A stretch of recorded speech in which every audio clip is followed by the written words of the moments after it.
Friends, in this video, I am going to discuss knowledge, skills and attitudes in higher education. Knowledge. The students must be provided with learning experiences to obtain comprehensive knowledge in one specific discipline and also in interdisciplinary areas. Comprehensive knowledge means a complete and thorough understanding of a subject or field, including all relevant aspects and details. It encompasses a broad scope and leaves little or no gaps in one's knowledge base. According to Albert Einstein, information is not knowledge. The only source of knowledge is experience. You need experience to gain wisdom. See, according to revised Bloom's taxonomy, the cognitive levels of learning are divided into 6 levels. The lowest level is remember level. The students will be able to remember and recall any subject content without understanding the same. The next higher level is understand level. At this level, the students will be able to understand the subject content. He or she can explain the content in his or her own words and can give new examples. Then next level is apply level. The students will be able to apply the learned concepts to new and unknown contexts. Then analyze level. At this level, the students will be able to break the information into parts, relate between the parts, and also relate between the parts and the whole. It is next higher level than apply level. Then evaluate level. At this level, students will be able to evaluate different designs, products, circuits, software, models, ideas, algorithms, etc. and make judgment as which is superior to the other with proper justification. Then the highest of all is create level. At this level, students will be able to create new designs, new products, new software, new ideas, new models, new materials, new algorithms, etc. for any given application. It is the highest of all the levels of learning in cognitive domain, that is thinking process with reference to knowledge. The students must be provided with significant learning experiences to achieve the intended learning outcomes at the required cognitive level in any given course. Key aspects of cognitive knowledge: metacognition.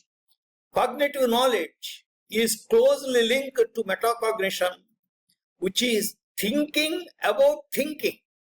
It involves understanding one's own cognitive process and using that knowledge to improve learning and problem solving. Then self-awareness. It includes an understanding of one's strengths and weaknesses in terms of cognitive abilities. Then knowledge of strategies. Cognitive knowledge can also involve understanding effective learning strategies and problem solving techniques. Then application in learning. It helps individuals choose opportunities, appropriate learning methods, and then they improve their understanding and adjust their strategies as needed. Importance in various domains. Cognitive knowledge is crucial for academic success, professional development, and everyday decision making. In essence, cognitive knowledge empowers individuals to become more effective learners, problem solvers, and thinkers by understanding their own cognitive process and applying that knowledge to their daily lives. Then, research is creating new knowledge, according to Neil Armstrong. Research through mini and major projects to create new knowledge. Students must be encouraged to carry out mini projects in different courses wherever possible, besides the major project in the final year of the study. This must happen in both undergraduate and postgraduate education. It is the best practice in some of the institutions to involve meritorious UG and PG students in sponsored research projects by payment of honorarium for limited hours per week without prejudice to their class sessions and examinations. Skills in higher education. Skill development encompasses both hard and soft skills with a focus on generic skills like communication, critical thinking, problem solving, and collaboration. These skills are crucial for success in academic pursuits and future careers, equipping the students with tools to navigate complex challenges and thrive in diverse settings. Discipline-specific skills. Many courses include experimental skills and skills in fieldwork. The students must be trained at the level of expert proficiency in all these skills. Other key skills in higher education: communication. Effective written and oral communication is vital for conveying ideas, collaborating with peers, and presenting research findings. Critical thinking. The ability to analyze information, evaluate evidence, and form reasoned judgments is essential for academic inquiry and problem solving. Then problem solving. Higher education students often encounter complex problems that require analytical and strategic approaches to find new solutions. Collaboration and teamwork. Working effectively in groups, sharing ideas, and contributing to collective goals is crucial for academic success and professional development. Research. Developing research skills, including data analysis, information gathering, and synthesizing findings is essential for academic research and evidence-based decision making. Then time management and organization.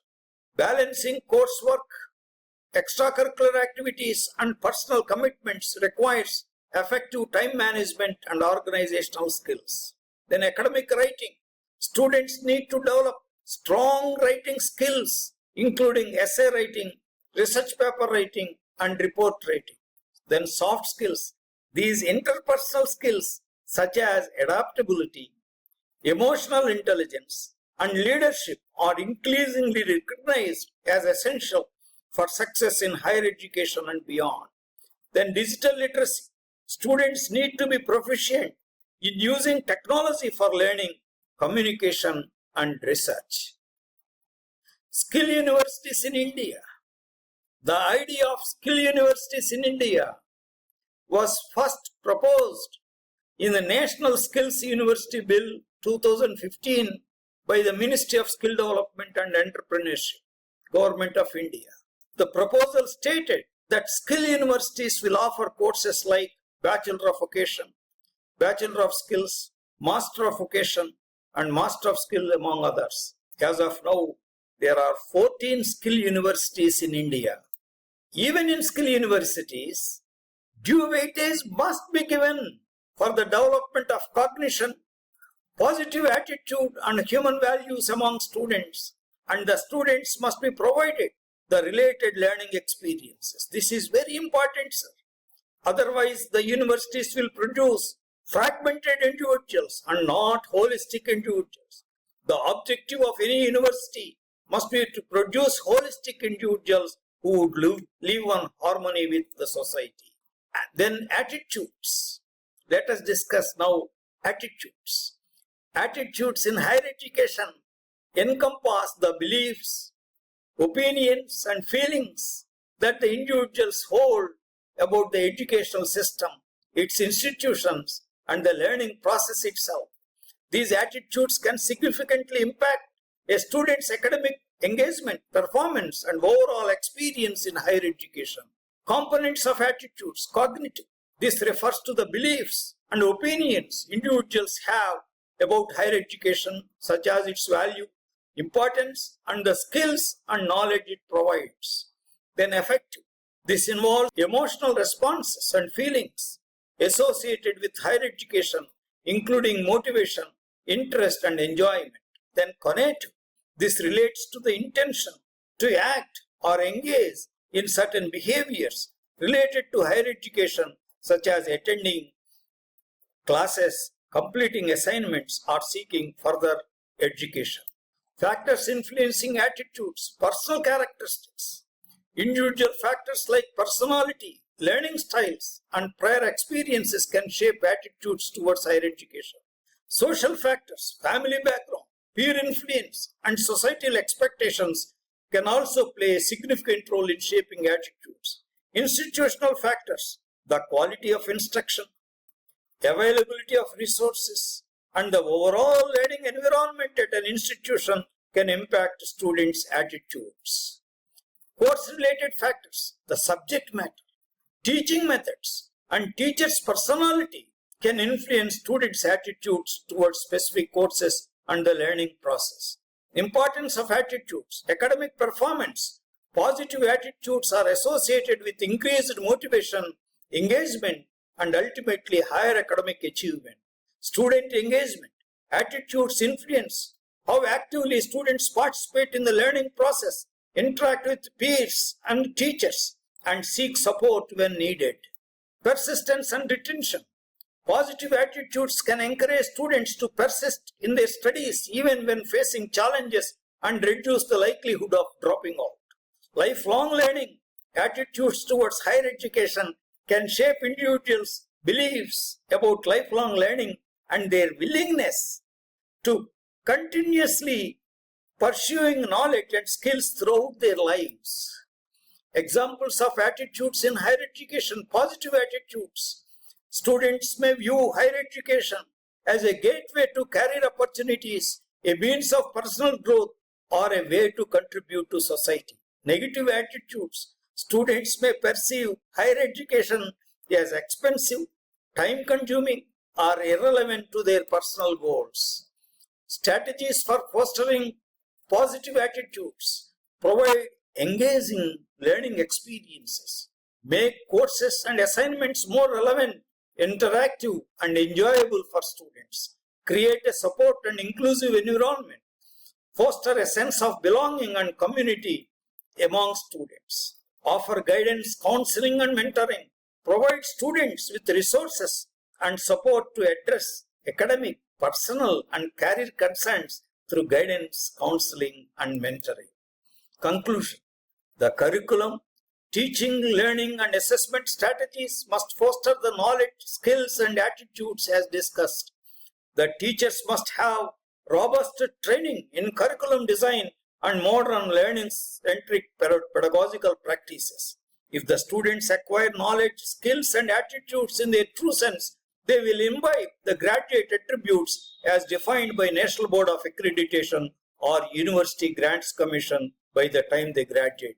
Thank you very much.